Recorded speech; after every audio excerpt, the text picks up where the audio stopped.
Good evening, I'm David Nicholas, and next year on CMU Public Television, one of the freshman lawmakers in this session in Lansing will talk with Democrat Vanessa Guerra next on Capitol Report.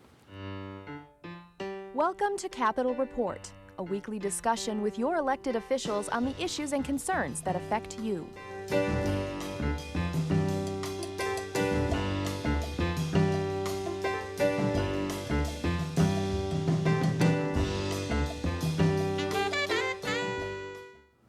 My guest this week won election to her first term in the State House in November to represent the 95th District. It includes the cities of Saginaw and Zilwaukee and also 7 townships in Saginaw County. Congratulations on that election, Representative Guerra, and welcome to Capitol Report. Thank you. Thank you so much for having me here. As we sit down today, a little less than a month out from the vote on Proposal 1, you were not in the legislature last year, as we know, but measures from the House and Senate then passed the respective chambers. No consensus. Now, as a new member of the House this year, what position have you taken on the proposal that's going to the voters on May 5th? Yeah, as you mentioned, we're getting closer to the election, and it's certainly a hot topic. And all the events that I attend in the district, people are always asking questions about it, and what do I think about it. I will be supportive of the proposal, and I'll be voting yes on it. But of course, when I share that with constituents, I always also share with them that it's their choice, and that they need to be making as informed decision as they can, and encourage them to learn as much about it as possible. And because I wasn't in the legislature, what I started doing was asking those legislators that had been there what their opinion was, because obviously it would have been more ideal, I think, that if they had made that decision back in December instead of having to push it on to the people to vote for it. And in those conversations, they've shared with me that it was really the best deal that they feel that we could have gotten, and the best compromise that we could have come to. So I will be supporting it. Obviously, there's been a lot of talk about, I think 65% of voters so far have said that they don't plan on supporting it. So it seems very unlikely that it will pass. And even in my conversations with people back home, their concerns are that the money isn't going to all the things that to the things that they expect it to go to, and they're obviously concerned about the increase in the sales tax. And I just tell them where I stand, but also trying to give them outlets to find more information and explain that it's not all the things you see on the TV, on the campaign ads, or even on the news sometimes. But based on those conversations, it doesn't sound likely that it will pass. So we will see what happens, but I'm not going to be surprised when it doesn't. You and even many of the lawmakers that you've been speaking with, this predates pretty much everyone in terms of the way that things were set up structurally, and the way that these, as you alluded to, the taxes going in one direction instead of others, and the gas tax and so forth. It is now being presented as a funding solution that would address the roads, would address also safeguard, and in some cases increase funding for local governments and schools. Is there then, trying to gauge from what you're saying, a measure of not believing that it's going to live up to as it's being sold? What are people telling you in terms of the reaction to as it is being presented right now? So a lot of the organizations and the agencies that I meet with are supportive of it. So, in talking to the firefighters, the local police, and local municipalities, they're very supportive because there will be an increase in funding for them that comes along with this proposal. But it's a lot of the individual citizens that they really fear the increase in the sales tax, and understandably so.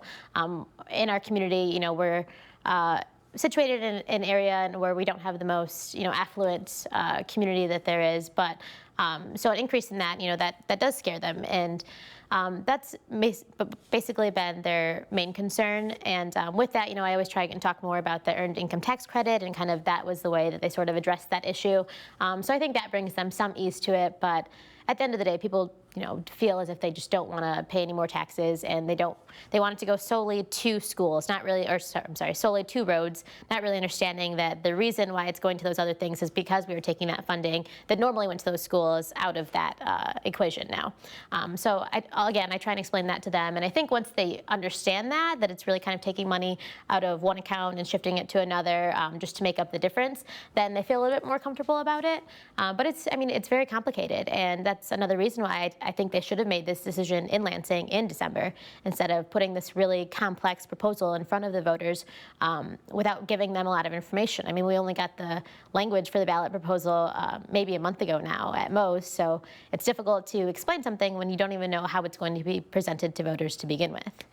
You cited the polls that have been tracking the potential that it would not pass. Should it not pass, what are your views on what would be the next step? Some lawmakers have said, well, we would go back and revisit the House version or the Senate version and see about, or would there be something else? I mean, what now is the talk there on the steps in the hallways of the Capitol as to what would come next if it doesn't go through? Yeah. I think largely that's certainly been the question on everyone's mind in Lansing as well. If this doesn't pass, then what do we do next? And I think it's really going to kind of come down to starting from square one all over again, because we do have new legislators, and so we're going to have to bring everyone up to speed on to the proposals that were first put forward to the legislators back in December, and kind of go over that. And now we have different opinions and a lot more of them as well. And so I think that it's just we're gonna be working a long time after, right now we're working on the budget, but after that I think that this will come next. And obviously I'm willing to work as long as I need to through the summer to make sure that we get this figured out, and we don't kind of keep kicking the can down the road and putting it on the back burner. Did anybody start counting votes? Because with the turnover from the November election, then there are several people there now that were not there. Right. And so has anybody started to go through and say, okay, if we get to the point where we might need to look again at the House version or the Senate version and sort of retaking the temperature as to what support there might be for getting those passed, and most importantly, getting one or a consensus passed in both chambers that could go to the governor. Yeah. I personally haven't been approached about my feelings on the other proposals that were put forth. I'm sure there are people that are working on that now, but I haven't really gotten the sense that they're really checking the gauge of all of us right now as of yet. I think that they're really focused on, one, explaining this proposal to their constituents, because it is going to go before the voters, obviously, like you said, in 2 weeks. And then two, as I had mentioned, the budget's taking up a lot of the time right now and a lot of the focus. And so, at least in my view, we haven't had many conversations about what we do next. Senator Ken Horn was my guest a few weeks ago. We spoke then about the effort that he and you put forth to address the still on the table debt for the now dissolved Buena Vista School District. Give us your take now that you're joining us on that proposal that would draw from that existing building maintenance fund and where things stand on the legislation or the plan moving forward to address that debt. Yeah, so I obviously was very supportive of Senator Horn's bill. We met with representatives from Buena Vista months ago, and they presented this issue to us. And we both sat down and we talked about the different ways that we could go about solving the problem. And with his bill, it would take money that was already allocated to these school districts for maintenance of those buildings, and instead use it to then pay off this debt, since they weren't able to recoup the sales of the buildings themselves in order to do that, which was really, again, it was the fault of the legislature when they dissolved those school districts, is that they really didn't plan for the future and all the things that would entail when those districts were dissolved. And as it sits now, the bill, it passed the Senate. It will be coming to the House. It was sent to the Appropriations Committee. So when we get back this coming week, I'm going to sit down with my party members on the Appropriations Committee and kind of explain, I've been working on this with Senator Horn, and this is why it's so important to my district and to the residents of Buena Vista, and hopefully try and garner some support there. Is there enough there to do one payment to take care and erase that debt, or is it a payment plan? How exactly is that structure going to work? There's enough that it would take care of it really all at once. Obviously, there's a little bit more to it than that, but there's enough that, with this bill, we would be able to take care of that operational debt. But as I mentioned, when we get back to Lansing next week, that'll be the thing that I'm most focused on. One, trying to figure out how quickly it will even reach the floor, and also trying to encourage those members that sit in that committee to support it. What have you been hearing about the students themselves? We're well into, obviously, the current school year, the transition that they made into the other area schools that took them on following the dissolve of BV. How have those students fared this year? The transition, it's obviously difficult, and not only did we have a school district that dissolved, but we also are in our deficit elimination plan for the Saginaw City schools, and so there was a proposal a couple months back that we close one of the high schools. So for the children, I think that's just really emotionally draining, because they just want to go to school and they just want to get their education, and they have all of this really kind of political stuff that's hanging over them. And on the news, they see that their school board is dealing with a lot of really difficult situations right now, and I think for them it's been difficult because because they did lose their school district, but it's been a little while now, and so I think they've had time to adjust, and the teachers and the staff are doing the best they can to make sure that it's been as smooth for them as possible. The surrounding districts that did take those students in, and now the challenges obviously that they've just had to potentially deal with increased enrollment. And you did mention then the state of Saginaw schools, the proposed merger for the two high schools, right. the offer from the Saginaw Diocese to purchase one of the district buildings. Where do we stand in terms of the fiscal health of Saginaw schools, and where the school district the Board of Education, rather, in their vote, and now what is going to be next in that process? Well, so I've been attending the school board meetings. That was one thing that was really important to me. And when I go there, I always want to make sure it's clear I'm not going over there to kind of watch over them by any means, because they are an elected board, and they were chosen by the people to make the decisions for that school board. So I really go there as just kind of to listen and to really kind of get the pulse of what's going on in the school district. And that the closing of one of the high schools was part of their deficit elimination plan that they had created a while back. And because the board decided not to even take up the vote and thus not close down the school, they're going to have to go back to the drawing board as well and determine how they're going to maintain their buildings without closing this building. I think it's going to be difficult, and I think that they're going to try and think of some really creative ways to get out of this deficit without having that building closed. So, it's a rough road ahead, but I'm confident in our superintendent and in the board that at the end of the day, they're going to make the right decisions, because, now that they've chosen not to close this high school, we have to figure out what we're going to do to get out of debt. Their deadline then is the end of the current school year, or is it sometime into 2016 when they have to have signed off and approved for deficit elimination plan in place? I believe they have until 2016. I'm not for certain, but I think that they did have a little bit more time. With the selling of BV High School, for example, I know they had a deadline on that. I believe it was perhaps September of this year, but they've already dealt with that and they've sold that building.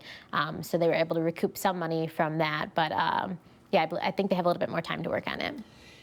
And those buildings then that are left behind for Buena Vista, if I understood from Senator Horn at the time, and you mentioned that the single payoff to take care of the operational debt, and then money still in that maintenance fund to provide some ongoing upkeep for those buildings until a final resolution is made? I mean, have there been any proposals as to what now to do with the actual buildings in that district? Anyone coming forward to offer any potential future use of that property? Yeah, the high school that had, the Buena Vista High School has been sold already, as I'd mentioned, and they had the Phoenix Center, which was also recently sold to a local charter school that's been in the area for some time, and they also had another building called the Ricker Center that was actually being leased to Delta, but the charter school is also going to take on that building as well. So there are a handful of other buildings that are still out there, but the board is working to keep those on the market and make sure that they're pushing to get those sold, so they're not just being forgotten. And I think there have been a couple proposals made for different uses of those buildings as they exist now. And I think one thing is that they don't want to necessarily do is tear them down just for the sake of tearing them down, because the hope is obviously that we'll be able to kind of rejuvenate that community and bring those children back and have a place to send them if that was ever the case. Keeping them up, but also looking to see if people are interested in purchasing them so that they just don't sit there vacant. The board is working on that pretty extensively. Also, as the audience joins our conversation, we'll be about 2 weeks out from the Supreme Court hearing the arguments in the challenge to Michigan's 2004 voter-approved ban on same-sex marriage. Also cases before the High Court from Ohio, Kentucky, and Tennessee. Attorney General Bill Schuette has based part of the case from the state on the question of whether or not it should be left to the question overall, if it should be left to the voters rather than being decided through the courts. Your position on this is that case before the Supreme Court draws closer? I'm very supportive of same-sex marriage. I always have been, and I think it would be curious to put that same vote to the people now, 10 years later, because obviously lots of things can change in 10 years. Certainly my generation was not able to vote in 2004, and they generally feel much different about same-sex marriage than perhaps their parents, or really it's mostly, I think, sometimes grandparents, that big of a group, age gap, that feels so differently about it. I signed onto the brief for the case, and have been monitoring it closely and just hoping that we can do whatever we can to make sure that it is successful.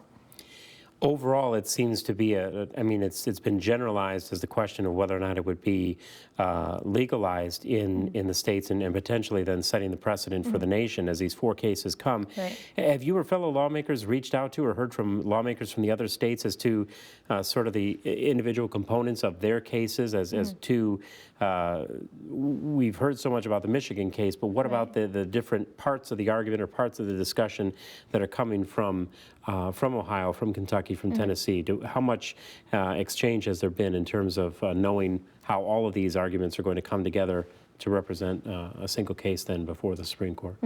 Yeah, I think that we've reached out to other states and trying to understand the cases that are being brought before them and how we might be able to use some things that worked well for them and some things that didn't work so well for them in this case that we now have in Michigan. But I mean, really what it comes down to is that, everybody should have the right, obviously, to marry whoever they want to marry. And I think that even for those that are more conservative about it, it's better for our economy if you think about it. I mean, to me, it's a very easy thing to understand why same-sex marriage is a positive thing for the state and for this country. It'd be good for our economy because, one, individuals would be able to obviously hire wedding planners and caterers and all those sorts of things, rent out venues. And also, we want to make sure that we're an attractive state to young people. And as young people, we're much more progressive than our parents and our grandparents and much more accepting. And we don't want to move to a state that we feel is on the wrong side of history or is really kind of just stuck in the olden days, kind of, if you will. We want to move to a state that's very progressive thinking, very forward thinking, and is accepting of all people. And so I think that as a state, when we, say that we're not going to accept people or because of their sexual preference, we're really setting the tone that this is not a state that you want to come to, because why would you want to? So the hope is obviously, like I said, that the state will make the right decision and put Michigan on the path that we should be on.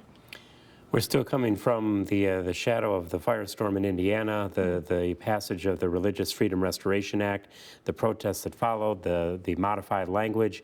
It was being labeled as a license to discriminate. Governor Snyder said he would not sign such a bill if it were to come before him from Michigan. There has been talk that such a bill might be coming through some of the legislative channels.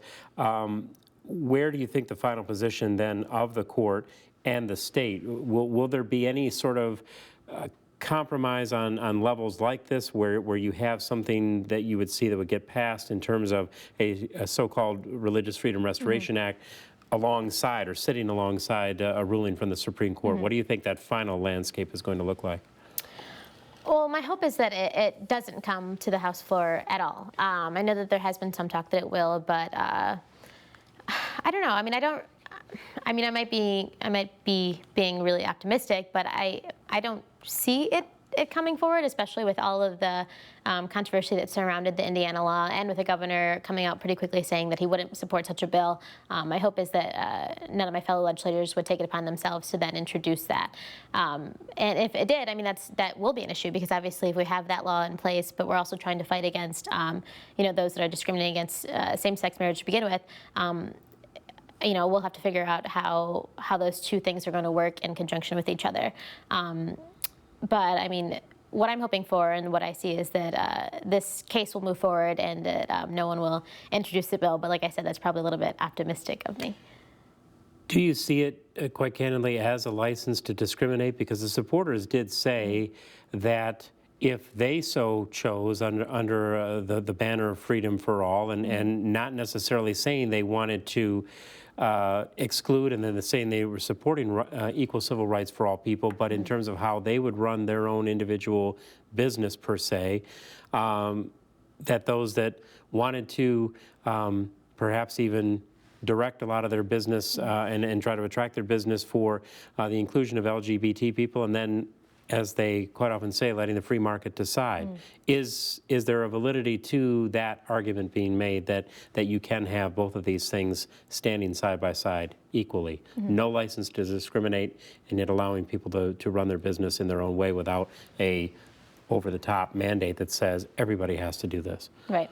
Well, when I think about these sorts of laws and the different ways that people have tried to discriminate against the LGBT community, I often relate it to myself. So I am a Mexican American, and if someone wanted to, if they, because of their religion or whatever, felt that they just didn't need to serve people like me, then that would obviously affect me personally and my family. And so when I think about those that discriminate LGBT community, it seems like just because it has to do with their sexual preference, that really is no different than them discriminating against somebody because of their ethnicity. I think that they're one and the same for me, and so. Any bill that has to do with discrimination, again, I think it just sets us, back 100 years. And as a state, who wants to move to a state that has those sorts of laws? Earlier this year, you participated in a roundtable that was at Saginaw Valley State University regarding veterans issues. The outcome from that and what has been moving forward addressing those concerns for veterans?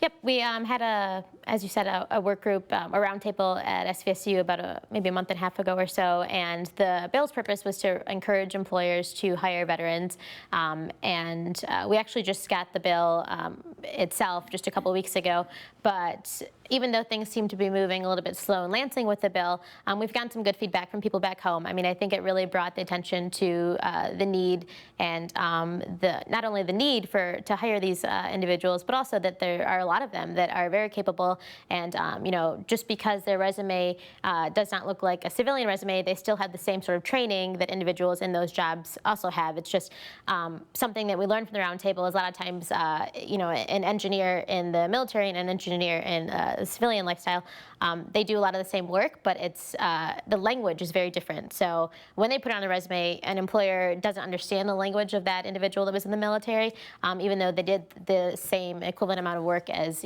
any other engineer. Is it a question then of awareness or something that legislatively would have to be done to make sure that, as they say, that the veterans have as much of a fair shake coming back into the marketplace after their time in service? I think it's both. I think that having these roundtables, and I know that they had them in a couple of areas across the state, not just in Saginaw, certainly brings about awareness. I mean, I know, for example, we got a couple of emails after it happened from employers that were very interested in hiring veterans and genuinely just didn't even know that this was sort of a group of people that they could attract, even though they're very interested in it, because obviously we're all very supportive of and grateful for the armed forces.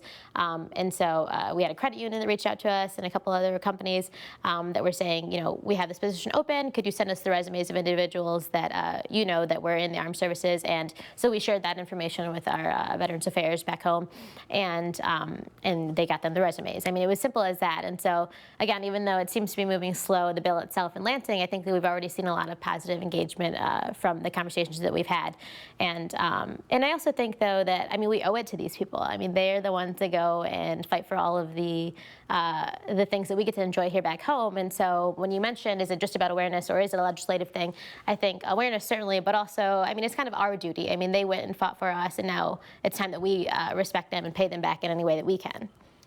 Just a few moments that we have left, but we know that you, as a freshman lawmaker, are now the top Democrat on the Criminal Justice Committee, and also are serving on Judiciary and Communications and Technology. Anything that's on the immediate horizon, bills that you're supporting or working on specifically as a sponsor in any of those areas? Yeah, both my criminal justice and judiciary are my two busiest committees, and I'm actually really excited to be on those because I'm in my final year of law school, and so I feel that having the background of the past 2 years in studying law, that I'm better equipped to kind of really understand the bills that are coming before us. And not to say that you have to be a lawyer to be on those committees, because I think that obviously the beauty of our democracy is that we have people represented from all different careers and backgrounds that are sitting at the table and talking about these bills, so that we get the perspective of everyone. But I think it has certainly helped me a lot. I know that much, and being able to understand the bills kind of right away and get what their purpose is. A couple bills that I know that we're going to be voting on when we get back are the marijuana bills. So those have to do with individuals that are renting, and if a landlord decides that they don't want anyone that's living in those buildings to be smoking marijuana, then they have the right to do that.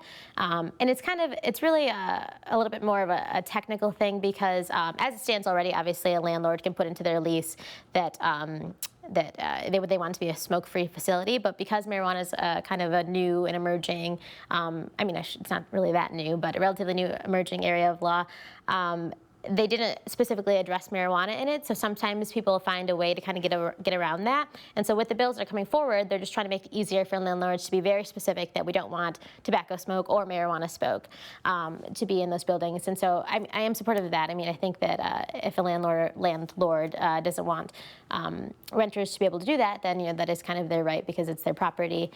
So those are on the horizon. Other than that, we touched on the gun bills. We had the local gun board that came up, and I'm kind of one of the more, I guess maybe moderates of my party when it comes to guns. I grew up in a family that had guns and went hunting, so I'm very familiar with them. And I was supportive of some of the gun bills that came across the desk, but there was one with the local gun boards that I didn't end up voting on that one. That was simply because I'm a strong supporter of local control, come from local township board, and so I thought that it should be left up to that local board to monitoring those gun licenses. But those were kind of the more controversial things that came up really right away in that committee. Well, all this, plus, as you mentioned earlier, the work on the budget that will be picking up as the legislature reconvenes after the spring recess. We appreciate your time and bringing us up to date on all these, and thanks very much for being with us. Yeah, thank you so much for having me. And thank you, as always, for your time and attention. We've been speaking with Democratic Representative Vanessa Guerra, who represents the 95th District in her first term in Lansing. For all of us here at Capitol Report, I'm David Nicholas. Remember that we do post these programs to our website. You can go to WCMU.org, click on the television tab to the local productions, and there you'll find the links to this soon and all of our past episodes of Capitol Report. Appreciate your time and attention, and we'll talk again. You've been watching Capitol Report. Join us again as your elected officials speak to your concerns on current issues.